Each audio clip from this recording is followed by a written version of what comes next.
Alô! Esses dias eu e meus amigos estávamos numa sala da biblioteca e começamos a nos perguntar se haveriam condições para a formação de complexos químicos. Normalmente sempre é favorável, dependendo do complexo que é formado. Porque as clássicas reações que a gente tem é a do alumínio, com o hidróxido de alumínio mais base, formando o complexo, por exemplo. Isso aqui é favorável em meio básico, assim como no zinco. Claro, não é só os reagentes, às vezes tem as questões da temperatura, do pH, da pressão. Por exemplo, eu tenho uma reação famosa, equilíbrio que caiu no Nordeste, inclusive, esse ano, que é com cobalto, 4 moléculas de Cl- e forma o outro complexo de cobalto. Isso é um equilíbrio, na verdade.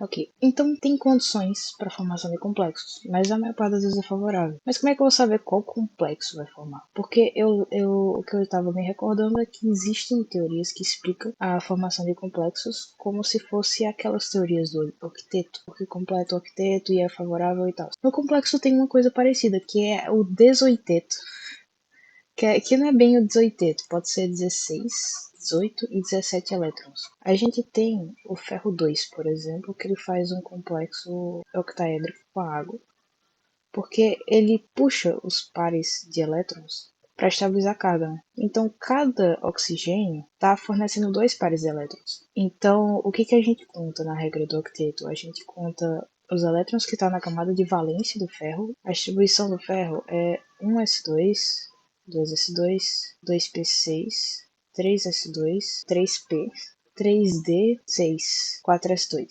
Isso é o ferro no estado fundamental. Claro que o ferro no 2+, ele não vai ter esse 4s2.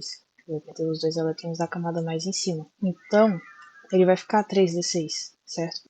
Quando a gente conta os elétrons no desoiteto, a gente conta esse 3d6 aqui e o 4s2, porque eles são níveis que em alguns metais eles acabam tendo níveis muito próximos em energia. Tem alguns metais inclusive que ocorre a inversão. Por exemplo, o zinco não, o cobre mesmo. O cobre, a conformação dele vai ser essa daqui, que eu vou chamar de quanto? Argônio, é argônio, se não me engano. Aí, só que nele ele é 3D9. Só que o 4S2 ele fica no nível tão próximo do 3D que ele se transforma em 4S1 3D10. É como se ocorresse a inversão. O 4S1 ele fica mais alto em energia, porque quando você vai preenchendo, o 4S2 meio que fica fica no nível mais baixo de energia que o 3D. Mas no cobre ocorre a inversão, então o 3D vai ser preenchido primeiro antes do 4S. E aí, você conta esses dois, porque eles têm os níveis muito próximos em energia. Pelo menos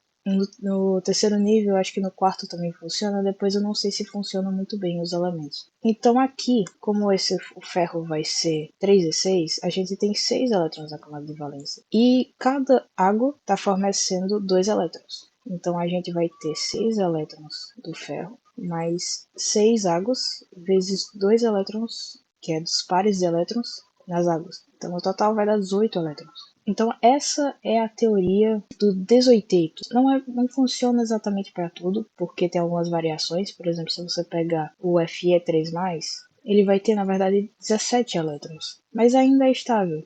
É uma conformação estável do ferro em relação a complexos. Eu peguei esse livro aqui. Esse livro não é um livro, no caso, é um slide de uma aula da UFRJ.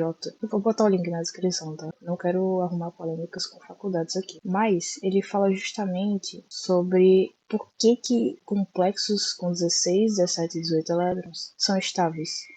Que é justamente por esse diagrama aqui, ó. Ele é muito feio. Eu não sei muito bem qual é cada coisa, sinceramente. Eu vou achar um que dê pra explicar melhor. Aqui, a configuração do vanádio. Deixa eu botar um pouco mais nítido. Na configuração do vanádio, a gente tem que o vanádio tem 5 elétrons, porque ele é 3D3, 4S2.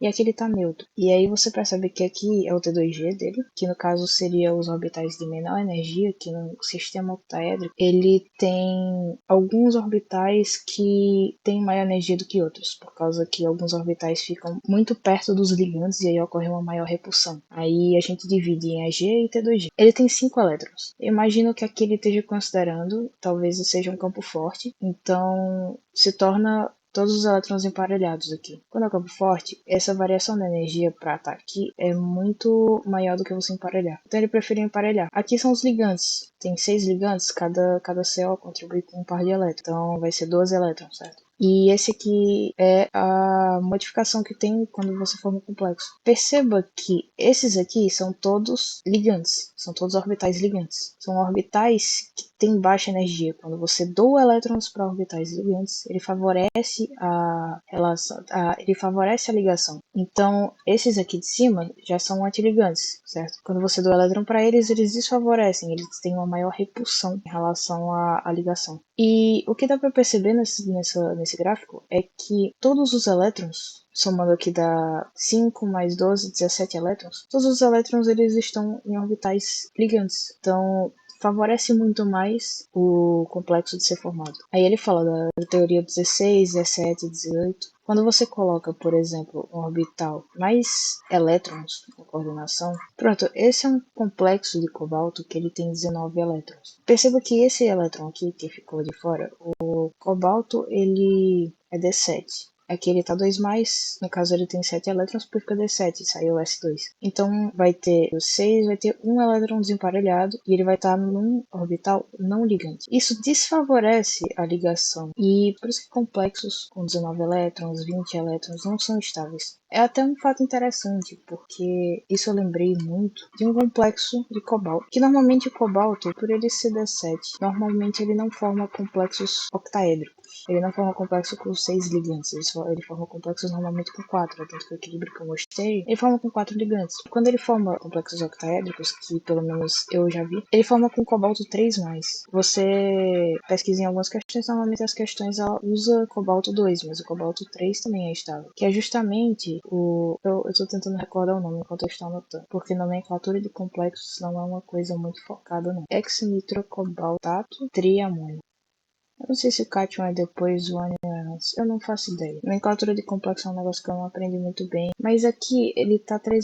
E aqui novamente ele vai ter 2 pares de elétrons por cada ligante. Eu gosto de usar o modelo iônico, eu não gosto de usar o modelo covalente. Mas no modelo iônico ele tá fornecendo cada um par de elétrons, então é 12 elétrons. E o cobalto 3, ele já é D6, então fica 6 elétrons, que também dá 18. Já o cobalto, que por exemplo seria amônia 4, cobalto... Isso aqui eu nunca vi. Eu sei que isso aqui, ele tem uma cor, isso aqui é amarelo, precipitado. Mas eu achei interessante, eu vou pegar aqui um outro artigo sobre as relações do quão favorável é a complexação entre metais.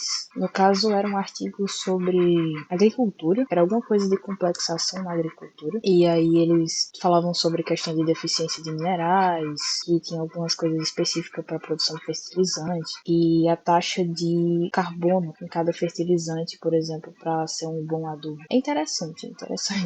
Achei. Aqui diz que o ferro 3 ele complexa melhor que o alumínio, que complexa melhor que o cobre 2, níquel, chumbo. Eu vou continuar aqui porque eu não quero ter que escrever tudo de novo. Eu não sei escrever os negócios pra ficar bonito. Claro, tem um monte de outros metais aqui, mas um detalhe que eu queria ver é que complexos com mais carga, eles tendem a complexar mais. Isso, claro, porque eles tentam estabilizar melhor a carga que eles têm uma carga muito alta. Um negócio interessante é que isso aqui normalmente formam complexos com cobalto também. Formam complexos com 4 ligantes. E aí você pensa, 6 ligantes normalmente é mais estável do que 4. Mas também a gente está trabalhando com elementos do terceiro nível. Terceiro nível? Terceira camada. Então o raio deles vai ser menor. Eu acho que ele fica mais estável se ele pegar mais ligantes. Ele não fica muito estável porque ele não tem muita área para acomodar esses ânions, sabe? Talvez almoçando de mais camadas você tenha alguma inversão. O chumbo eu não sei, ele é da mesma família do carbono, né? Aí eu também não vou mexer com isso. E até um negócio interessante, só para encerrar que não tem nada a ver com o que eu falei, mas eu tava olhando esse artigo, eu vou ver se eu acho o link, mas existe uma certa consideração para projetos com reutilização da água para agricultura a partir do esgoto, do lodo, do esgoto com lodo mesmo. Só que o problema é que os dejetos, algumas vezes, eles contêm íons metálicos, né, que pode ter bioacumulação, tipo mercúrio. Mercúrio, por exemplo, é muito bioacumulador. Enfim, foi isso. É só um questionamento que eu queria colocar. E regra dos 16, 17 e 18 elétrons. Então é o famoso 18, mas vamos considerar para baixo, só não pode passar de 18. E é isso.